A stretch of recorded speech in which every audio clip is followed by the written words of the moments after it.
What's up, friends, and welcome back to Fantasy Pros. This is the Fantasy Football Podcast. It's rank time for Week 16, your fantasy playoffs. I am Chris Welsh, and I am joined by only the great and powerful Pat Fitzmaurice. I say only, not in a, we're not all ecstatic to just have Pat here, but we usually have a guest here. It is just Pat and I finishing out the season strong, because this is the last iteration of this show. We still have plenty of shows on the network with start and sits for everything for your championship week. But I don't know if you heard, but right when we do this show next week, it's Christmas. So they're going to have a little bit of time off. Pat, we have to occasionally not do a show. They have to give us a day off. So we won't be here next week with it. So we get to finish this bad boy out with just you and me. And there are games on Christmas Wednesday at Welsh, which is a little unusual. So, that tweaks the schedule a bit for us. Let me ask you, Welsh, as we head into Week 16, your favorite redraft team, whatever that was, your favorite team, the one you felt best about all year, is it still alive? I would have to say yes, because it's one of two things, and you're going to hate it. One of it was the Superflex League that you are in with us, our industry pentathlon league, where we've mentioned this before. It's 5 different things we had to do. And Bogman and I shared a team, but we had to draft a Superflex. I think that was actually an auction, and we had to do like a best ball, and we have picks, and we have DFS. It's this crazy format that you and me have been fighting for first place the entire season. And it was really, really strong as a super flex. It's held up throughout the year. I'm in first place. I think you're in second or third, on the overall. And then the other one was, I really love both of my FFPCs. One, I got knocked in the championship, but now they're this championship round. The other one is still alive. So yeah, fair to say, probably 2 of my 3 favorite rosters are still alive. What about you though? Because I know you probably dipped your toe in everything. I do have one favorite team in redraft, Welsh. I was on death's door last week after starting Brock Purdy and George Kittle in that Thursday night game. Did not go so well.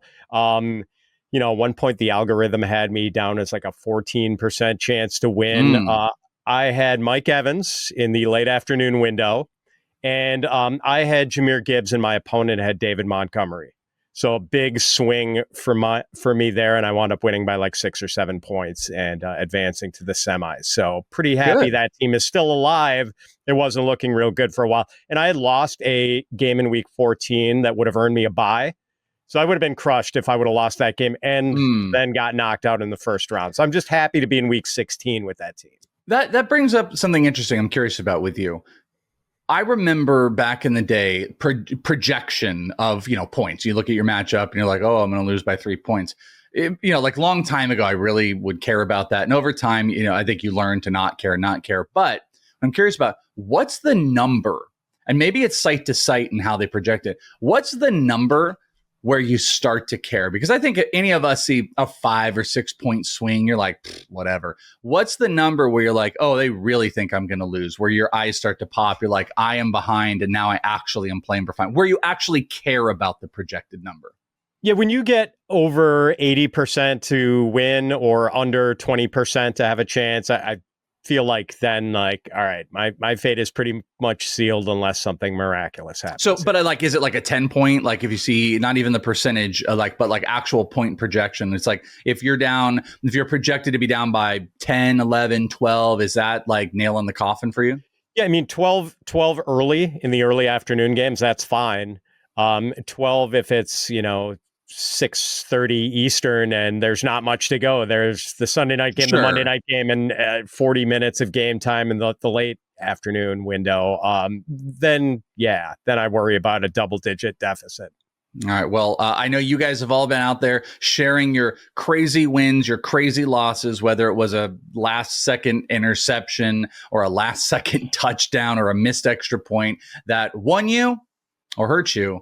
We always want to hear from it. You can drop it in the comments below. How did you win or how did you lose those critical matchups? And of course, how are you going to win this week? We're going to help you. Running back ranks. That is what we have got. A 3-part series across the Fantasy Pros YouTube channel. So make sure you're locked into all of them for the different positional episodes. But this one, Pat and I, we're going to talk about the running backs this week, which I know critical in every spot because there are some pretty big questions and some pretty big losses from last week. We know Dave Montgomery's out. Nick Chubb is out. Looks like Alvin Kamara is out. So there are some big replacements and how they move. We will talk about all of those ranks, which you can find at fantasypros.com/rankings. Little bit of housekeeping first, because we got to give away prizes. It's the holiday season, and we are forgiving. And we want to give you a chance to win a signed Jackson Smith and Jigba Seahawks autograph helmet for free, courtesy of our friends over at pristineauction.com.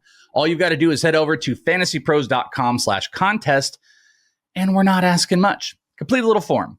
Then you can either download the Fantasy Pros My Playbook app, leave a review for the podcast, follow us on some socials, X, Instagram, TikTok, and you can do all of them. Each one will get you an entry, and we'll be announcing the winner right here on the podcast very soon. So if you're on YouTube, make sure you are subscribed, turn on notifications, and then you'll be alerted when we've got the new episodes and when we give away that awesome autograph helmet via Jackson Smith in Jigba. Helmets are just cool. Like, even though as a 49er person, I don't want that, but I have to admit it's cool. I have to admit it's really, really cool. To be fair, as a 49er person, don't really want these helmets behind me right now anyways, either. So don't want any of them, but maybe I would take that. They're doing a better spot. The ranks contest this week. By the way, hat tip, Pat, I looked at the seasonal. We are down to, what is it? Like 2 more weeks? Do we rank into 18 or do we stop? We cut it. We do rankings for week 18, but they don't count. Okay. In the contest. Perfect. 2 more weeks. Pat, you have a hold on the top 20 most accurate rankers in the land. You are inside the top 20, so no pressure, but you're going to have to just kind of hold it up a little bit so you can maintain that top 20. Very impressive. Unfortunately, Mike Mayer is a little bit higher than you, but we got 2 of our pros people inside the top 20. I do that hilariously before I hat tip to the week 15 top rankers. Number 1, the Wolf of Roto Street, the incredible name from the Roto Street Journal. We were both discussing, I've done a show with Kate, and you were confirming with me, Kate Majuk is how we say the last name.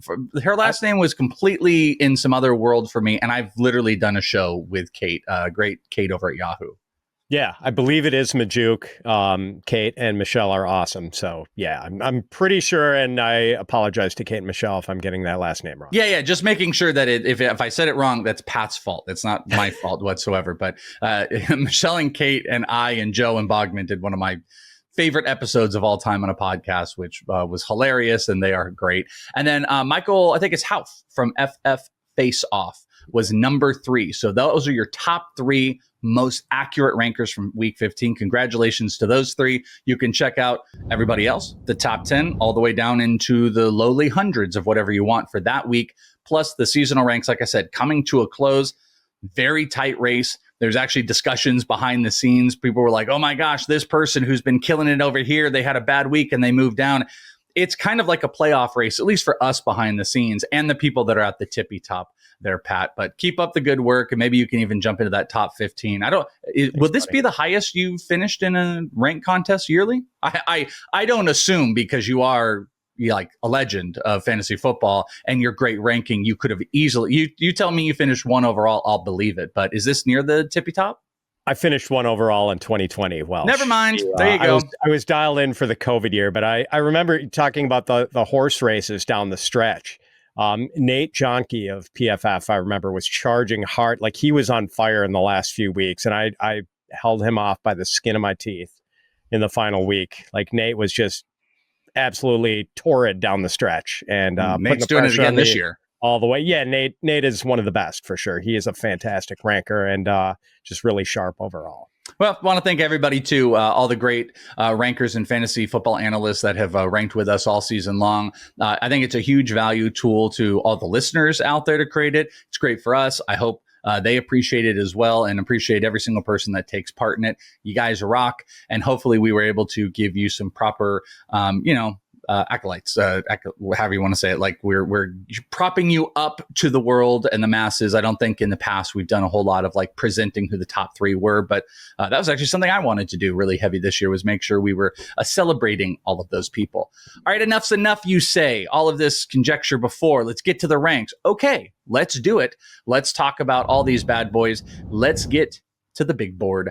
RB 1 through 12 for this week. The guys that you're going to set it and forget it, most likely. We'll see. Saquon Barkley at 1, Jamir Gibbs at 2, Josh Jacobs 3, Bijan, and James Conner. That's your top 5. You've got Chase. I was about to say the holiday season. I was about to say Charlie Brown when I looked at that for some reason. I just watched the 1962 Charlie Brown Christmas. Really bad take, maybe. It's awful. It is horrible. But like, it's nostalgia, but it is so bad. It was hard to watch, but I saw that and thought of that. Maybe that's an omen. Devon Achane, Derrick Henry, Kyron Williams, Chuba Hubbard, James Cook, and Joe Mixon. Is that a bad take, by the way? The like 62 Charlie Brown Christmas cartoon? Kids are always transfixed by it, so I think we're obligated to like it. But yeah, in hindsight, I remember, hitting early teens and thinking like, yeah, this is not one of my favorite Christmas specials.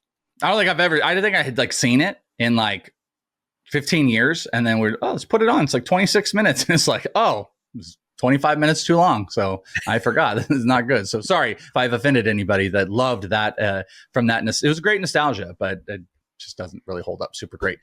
The ranks, let's see how these bad boys hold up. It's chalk. Chuba Hubbard disappointed last week. I'm right back in it. I think there's a really great spot. James Conner is in a phenomenal spot this week from a point standpoint. I mean, Carolina gives up like the most fantasy points to running backs right now, so that's why he's ranking so high. The tippy top, I think, has some changes. I am higher on Bijan than the consensus. I've got him at 2 in a great matchup.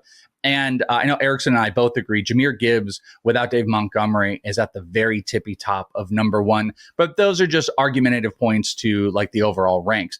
One that came into question was a guy that I'm about normal on consensus, since we're looking at mine and yours. You are quite a bit lower, and I understand why you are lower. But let's hear the breakdown. Joe Mixon this week is going up against his Kansas City Chiefs. It's as bad as a matchup as you can possibly get. And I had a real battle here of Joe Mixon being great, being the guy, versus a horrific matchup. And from an advice standpoint, am I personally really sitting Joe Mixon for, let's say, I mean, it's tough to say this Rico Dowdle thing. I guess any name you give me, it's going to be tough, because it's like Joe Mixon has got you there. He can be involved in both sides of the ball, whether it's running or receiving, but it is a horrific matchup. But I couldn't bear with myself that I would sit Joe Mixon in some scenario. Not necessarily saying you're doing that, Pat, but you do have him at 17. And that's a tough spot, because you are opening up this scenario where you would not play Joe Mixon in a semifinal playoff matchup. But I don't know the names ahead of it, and it's probably not too critical. So why don't you talk about it? Joe Mixon, pretty lowly ranked for you this week. Yeah, so it is hard to rank a guy this low when he probably has a top 10 touch outlook. Like, very good chance that Mixon sees something close to 20 touches in this game, Welsh. But you mentioned the matchup. The Chiefs have allowed the fewest rushing yards, the fewest receiving yards to running backs also, and the fewest fantasy points. So undeniably hard matchup. Yeah. Also, like, Mixon's ankle might not be 100% after last week. He was the victim of a hip drop tackle. Looked like he might have had a high ankle sprain. Apparently not, but I don't think his ankle can be feeling 100% after that. And the other thing, Welsh, over his last 5 games, Joe Mixon has struggled every time he has gone up against a good run defense. So he had 25 carries for 46 yards, although he did have a touchdown against the Lions in week 10. So under 2 yards per carry in week 10 against Detroit. 14 carries for 22 yards against the Titans in week 12. 12 carries for 23 yards against the Dolphins last week. This awful Houston offensive line not doing him any favors in tough matchups, and this is as tough as it gets. So it is hard for me to come in at RB1 range with Joe Mixon this week. The thing I do think that's interesting, I would just throw out here that it kind of feeds to your point. When you look at 16 or 17 as a rank, you're like, oh, we're quite a bit lower. But we're off of buys, and the running backs that are all ahead or even below, like in my case, it's not like you are making a case that these suboptimal running backs are being ranked over him. And what I'm getting at is like, okay, you have like Rico Dowdle, like Rico Dowdle, it feels grosser, but he's been pretty solid. And this is, by the way, in the ranks under Joe Mixon on ECR, Rico Dowdle, Bucky Irving. I love Bucky this week, Jonathan Taylor. And then, there's another guy that we're going to be talking about here in just a second. There are names that make some sense to do it. But I think for most people sitting here listening to the show, you probably don't have these big questions. Maybe you did fall into like you have James Conner, Joe Mixon, and Rico Dowdle, or Bucky Irving, let's say. And you really do have to come to a decision to start two. This would be the week that you could do it for Joe Mixon. And it's not like we're putting a bunch of speculative names above it. It's just, playoff time. You have to, there's quarterback questions we're going to have. There's some things you're going to have to stomach one way or the other. I'm going to put my best players out there, or I'm going to play a weekly matchup in week 16. And, does it hurt you to have Joe Mixon go off? The thing is, nobody goes off against Kansas City. So that's why he is ranked low. I would predict to you, depending when you're listening to this, Joe Mixon will probably move down as the week goes on. I would not be surprised as more rankers put their rank in if we saw him as low as 15. I don't think he'll get quite down to Pat's range, but I do think as more people digest Kansas City, it's a matchup that you could move off of if you have the ability to move off of it, and just not everybody will. That takes us, because we don't need to sit on the RB1s too long, that takes us to the RB2 range, 13 through 24, and here's some bigger questions. At 13 is Rico Dowdle, who I mentioned, Bucky Irving, Jonathan Taylor, Isaac Guerendo. At 16, Aaron Jones, Zach Charbonnet, Brian Robinson, Breece Hall, Jerome Ford, Tony Pollard, Rashad White, and DeAndre Swift. It's really nice not having those buys, Pat. It feels really good seeing some of these names in here. I believe Isaac Guerendo might be one that just messes with people's brains. And he is kind of a window to me of the, are you really going to sit said for Joe Mixon, or sit Joe Mixon for said player? Isaac Guerendo is ranked ECR 16. I have him at 14. You have him at 15. And that means you have Isaac Guerendo over Joe Mixon.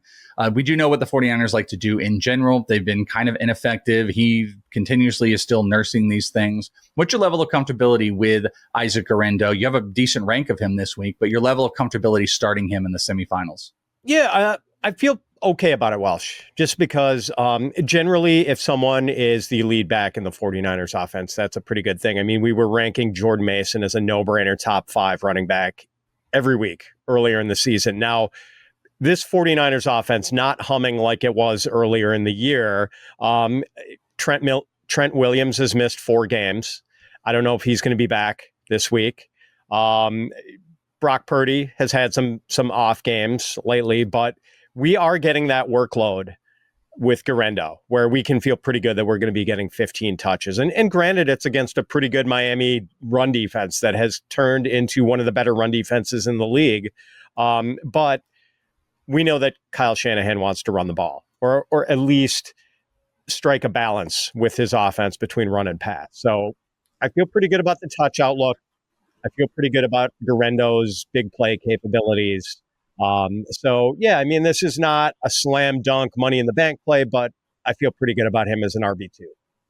Yeah, and I mean, I'm a tiny bit higher. I think just my general feel of it is like you have to start him in most scenarios, almost all the scenarios, but I'm not sure. I feel super comfortable about it. In the 2 starts where he has been like a main starter, he has finished 2nd and 26th in half PPR. So, on both sides of between being a flex and being the most elite, he's had 15 and 6. So he's averaging 15 and a half carries over the last 2 games. He's involved in the receiving game, which is probably one of the biggest benefits of him. But I will say, looking at here, when he has double-digit carries, he has had 4 games of double-digit carries. 3 of the 4 he has finished as a top 2 RB. So he's finished in the top 24, 3 of those 4 times. The other one was 26th. That was last week. Miami's kind of a median matchup here. I truthfully, and I don't have it ranked like this, so I'm not like going against myself. I don't know if I could sit Joe Mixon for Isaac Guerendo, but I think the process makes a lot of sense. He was also involved in the pass game even more, Isaac Guerendo, which I think helps that upside of him. But the volume is definitely going to be there with Joe Mixon. The process is right to go Guerendo over a Joe Mixon on matchup. but can I do it? That's the biggest key. Can you do it? But that's also why you finished one in a year, and I have not. So that's definitely a differentiator. So there you go, Isaac Guerendo. How about Breece Hall? Breece Hall is another one that you and I are on a little bit opposite sides. I'm a little bit higher than consensus. He's ECR 20. You have him a little bit lower. We both have him as an RB2, though. We didn't get massive volume. We did get a touchdown. I would speculate that we are going to get more of that volume this week going up against the Rams. But, you've almost got him outside of the top RB2 range here. So what's your take on Breece Hall? Yeah, and if you would have told me before the season, Welsh, that at one point I would be ranking Breece Hall as a back-end RB2, sure. I wouldn't have quite believed that. But so after missing week 14 with a knee injury, Hall was active last week and kind of a surprise active in some ways. I remember at the midpoint or early in the week, it seemed like he was going to be out. But he did play a season low 48% of the Jets' offensive snaps, only had 9 carries for 30 yards, but he did get into the end zone, which helped. I'm just worried that Hall gets another limited workload this week against the Rams. And with the Aaron Rodgers to Devontae Adams connection clicking lately, I suspect we might see another pass-heavy game plan for the Jets. So the only thing that's got me a little bit higher is that, him being able to go in and play lets me be optimistic that the workload is going to go up. Now, to what degree, that's a bigger question. I mean, he had 11 touches last week. If I can get over 15, I feel really good because this matchup over the last month, the Rams have given up the 6th most fantasy points to running backs. That's what I'm liking here for the Jets. So it's a very, very good matchup from that standpoint. They've given up 4 touchdowns to RBs over those last 4 weeks.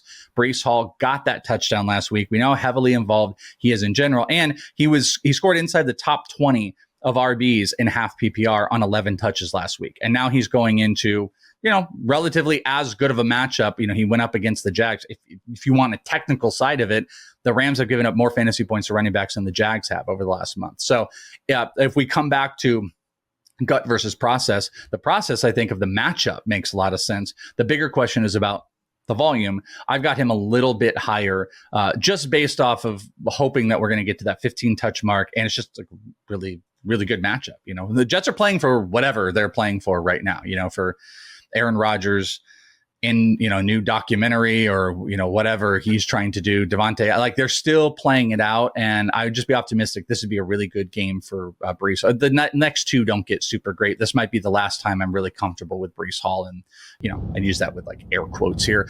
Jerome Ford. I'd love to see this. This was one on the prediction show that I kind of jumped up with early on. And it's pretty easy. Nick Chubb is out. Jerome Ford is the man. And the Bengals, you can do some stuff against. How about the number 1 fantasy points to running backs over the last month is against the Cincinnati Bengals. So Jerome Ford, you can go back and listen to that show. I had some high predictions of him. I love him because he's, again, both sides of the ball, rushing and receiving.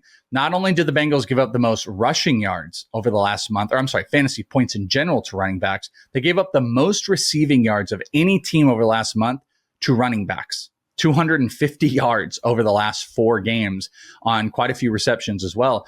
That bodes incredibly well for Jerome Ford because you have Dorian Thompson. You got a new quarterback in that is not going to be slinging the ball like Jameis Winston. And what does that do? Short, lower leverage throws, screen passes to Jerome Ford. The only thing that would hold them back, I guess, would be as if the offense is so ineffective and so behind, they're not running the ball. But I still think the ball is going to be going through Jerome Ford. So I am a lot more hyper aggressive on him. I am higher than consensus on ECR. I've got him at 17. You've got him at 20. 1 spot above ECR. So that's my take on it. I think he's a really great play this week. What say you? The way you laid it out makes a lot of sense, Welsh. And I do think Jerome Ford is a pretty good bet for something close to 20 touches this week, assuming the Browns can sustain any sort of offense. And I guess that is my main concern here with Dorian Thompson-Robinson at quarterback. So he made 3 starts for the Browns last season. Cleveland scored 3, 13 and 12 points. I knew this was going to be good. As soon as you said that, I was like, this is going to be good, whatever you're going to say. Yeah. So Browns running backs combined for only 46 receiving yards in those 3 games. And the weird thing was, Welsh, I think Browns running backs had like 15 catches in DTR's 3 starts, but they averaged like 3 yards a catch, or maybe under 3 yards a catch. I just worry that there is a limited ceiling for Jerome Ford with Dorian Thompson-Robinson at quarterback, even in this good matchup against the Bengals. I agree. It's just the Bengals defense is garbage. So that's my set. Like the only slight counter, and this isn't Jerome Ford being top 12 or anything like that. It's just the Bengals defense is so bad. It's so bad. And it's such a good matchup that my hope would be it counteracts a little bit of exactly what you're talking about with DTR, not as the best quarterback option. But I think Jerome Ford is in a really good spot. A lot of people might have, picked him off of waivers as of recent. And a lot of you might be in a spot where you can put him at flex. This would be a great week to be able to flex Jerome Ford if there was ever a week.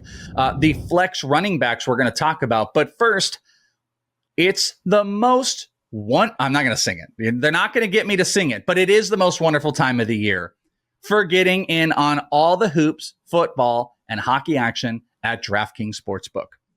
In the season of giving, we're being gifted college football and basketball, pro football, basketball, pro hockey too. It's like 24/7. So many games every day, so many opportunities to place your first bet. Try betting on something as simple as a team to win, and you can go to DraftKings Sportsbook and place your bet. You want to know what puts me in the Christmas spirit? Bucky Irving plus money anytime touchdowns, my friends. It is even money, and maybe even if you pay attention a little bit throughout the week, you might get better odds. The Cowboys giving up 16 touchdowns to running backs on the year. And like Tiny Tim, can we have some more? Bucky Irving plus 650 to score 2 touchdowns. Give it to me all day in the Christmas spirit. And here's a gift for all new customers. Bet $5 to get $150 in bonus bets if your bet wins. Download the DraftKings Sportsbook app and use code FANTASYPROS. That's code FANTASYPROS for new customers to get $150 in bonus bets if your bet wins. When you bet, just $5. Happy holidays from DraftKings. The crown is yours. I cashed a little Christmas bonus for myself via DraftKings with a little first touchdown parlay, Pat. I don't know if you saw a little 55-1. I saw that. Well, it was Drake London for the Falcons and Justin Jefferson. It was Monday. It was a Monday night. Just bet first touchdown in both of those. And it was like the only touchdown it felt like in that Falcons game. And I don't bet first touchdowns a lot, but I did. I felt compelled, and it was a smash. I've never hit a first touchdown parlay, so there you go. Go have some fun. That was spectacular. A little something extra in your Christmas stocking. It definitely lifted my Christmas spirit, and you guys could go and do the same. All right, they were wide receivers, but these are running backs. The final running backs we're talking about here: RBs 25 through 36. Flex to however you play it. Ramondre Stevenson at 25, Isaiah Pacheco at 26, Tyrone Tracy, Kendre Miller in there because of Alvin Kamara, Tank Bigsby, Najee Harris, Travis Etienne, Jaylen Warren, Tajay Spears, Gus Edwards, Javonte Williams, Tyler Algier. Those are your flex running backs. They do not feel super great. There's some lines that you can see that are in there. Let's start with Tyrone Tracy. Is Tyrone Tracy a line in the sand at running back? And what side is he on? Is he on the we're okay or the things are falling apart? He is ECR 27. I've got him about ECR. You are quite a bit lower. So the answer for you is he is on the wrong side of that line, I believe. Yeah, I've got him running back 32. So he is on the worrisome side of that line, Welsh. This is a player I like a lot and will have, I hope to be above consensus in my 2025 draft rankings on Tyrone Tracy. But he's had 10 carries last week, 10 carries for 31 yards, only 4 receiving yards against the Ravens. Over his last 3 games, Tracy is averaging 3.1 yards per carry, and 2 of those games were against the Cowboys and Saints, 2 of the worst run defenses in the league. Whether it's Drew Lock or Tommy DeVito or Tim Boyle starting at quarterback this week, I don't have much faith in the Giants' ability to move the ball. So Tracy doesn't have a very good touchdown outlook for this week. And although to his credit, he has scored a touchdown somehow in 2 of his last 3 games. But it's a fairly difficult matchup against the Falcons. They've allowed the 10th fewest rushing yards and 9th fewest fantasy points to running backs. I just don't feel good about the trajectory of the Giants offense right now. And I feel like Tracy is going to be the victim of the Giants offensive struggles.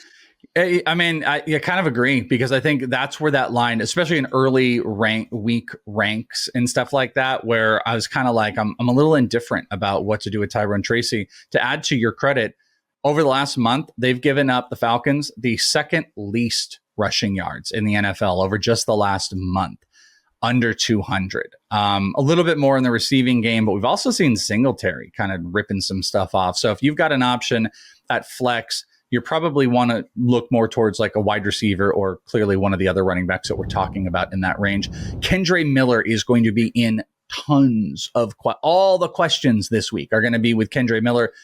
As we're recording this, I don't think we have the official like Kamara's out. Kamara's out. He's dealing with like an abductor issue. I cannot imagine he's going to play. Kendre Miller in, he should be the main guy. I suppose Jamal Williams is still around and maybe, you could vulture some stuff, but Kendre Miller has looked pretty good. I'm on the volume of him. I want to rank him like quite a bit higher, but it's just not a great matchup against Green Bay. And the team cannot really move the ball. They don't have a great, I mean, I guess Rattler looked better, but really good offensive production. I'm not going to project against the Green Bay Packers, even with volume here. So I'm kind of in a spot where I don't know what to do with Kendre Miller. I've ranked him right at that cusp of like RB2 to flex range. And I believe I think we're in the exact same spot. Yeah, we both got him at 27. We're one spot higher than what current consensus is. What's your take, especially going up against your team in Green Bay? What's your take on what the ceiling for Kendre Miller can be against Green Bay? Yeah, I think it's somewhat limited, Welsh, just because of the Spencer Rattler quarterback situation. We're not expecting a lot of points. The Saints are 2 touchdown underdogs. You've got a team from the Deep South that plays its home games in a dome going up to Green Bay for a night game in late December when it's probably going to be 20 degrees or so.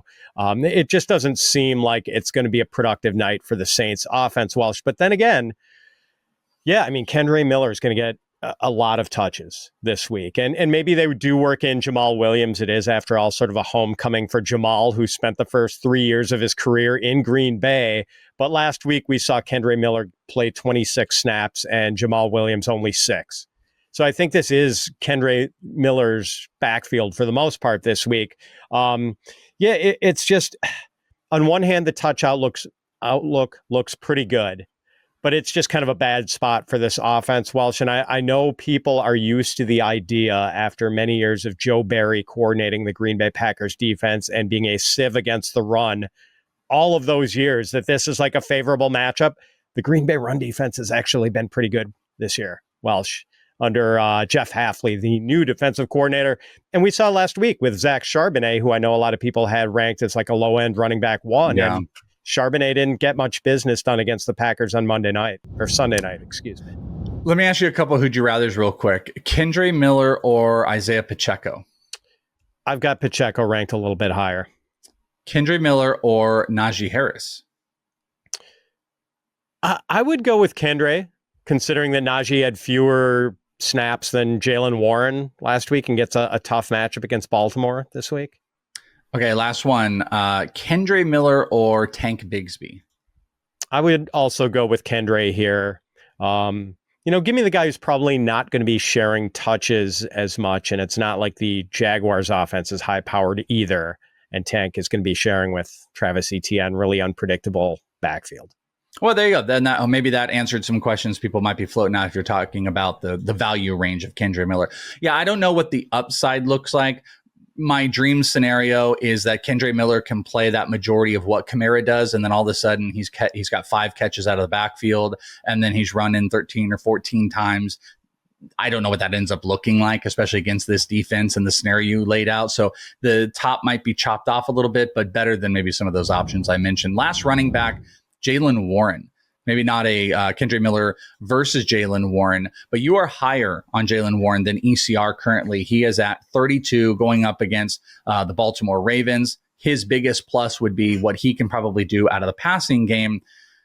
Who do you have higher, Jaylen Warren or Najee Harris? I have Warren ranked one spot ahead of Najee this week, okay. Welsh. And matchup does play into that because they're playing the Ravens, who are really hard to run on and easier to throw on. I mean, they have allowed the second fewest rushing yards to running backs, have the Baltimore Ravens. but the 5th most receiving yards to running backs. So they give it up to running backs in the passing game. And I think maybe Najee catches passes too, but I think Jaylen Warren is the more explosive playmaker in the passing game than Najee Harris is. And I think it would behoove the Steelers to get Warren involved as a pass catcher, especially if George Pickens misses another game. I kind of like that too. You have Warren above Tyrone Tracy. Is there a line to you between Warren and Tracy, or do you think they belong in the same group? They're same tier. Absolutely. Okay. All right. Well, there you go. You guys want to check out more. There's some interesting names in there. It's going to kind of continue to go through throughout the week as we get any of these injury reports out there and we get new news. That's why you want to make sure you're following fantasypros.com/rankings if you want to see the entire list of all of it. And you might have more questions. You can always drop questions below in the chat. But if you want some live questions answered, join us right here on the YouTube channel Thursday, 3 p.m. Eastern, where we're going to be doing the start and sit show. So you can bring your specific question, Jaylen Warren versus Kendre Miller versus You can do all of those 3 p.m. Eastern on Thursday, youtube.com/fantasypros. So wherever you're listening, make sure you go to that, hit notification. You can even have a little remind me for the live stream so you can get in and get your questions answered. Thank you guys, as always, for hanging out with us. Those are RBs in the book. Good luck for Week 16. Hopefully get to your championship. For Pat Fitzmaurice, I'm Chris Welsh. Talk to you next time right here on Fantasy Pros.